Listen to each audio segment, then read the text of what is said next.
One, the National HIV and AIDS Symposium. It brings together a group of scientists to share research, to see how research can inform the interventions that are happening. And this year, this will be convened. We have organized this in collaboration with the Mbarara University of Science and Technology. And the theme is building a sustainable HIV response to end AIDS as a public health threat in Uganda.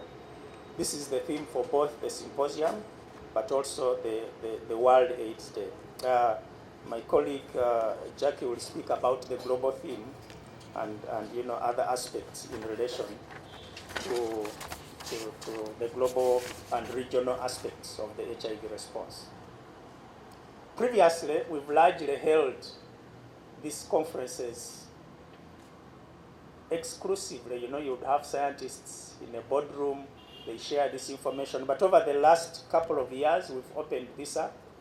We are making these meetings open. So the meeting in Mbarara will be open. It can be, first of all, we've shared information where you can log in and attend virtually. But also, if you went there physically, you'd be able to participate. And we largely would like every ordinary Ugandan to, get to have more information around HIV, what is happening on the frontiers in terms of science. We will have, the commemoration, the File Lutaya Day being commemorated. We'll have a dialogue on financing. Toward ending AIDS as a public health threat by 2030. And as media, I always want to remind you what we mean by ending AIDS by 2030, because sometimes it is not very clear. Sometimes we just say things and it is not very clear. But when we say ending AIDS by 2030, there are three things we are looking at.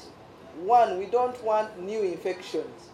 And I think you had the number, 37,000 people having new infections last year.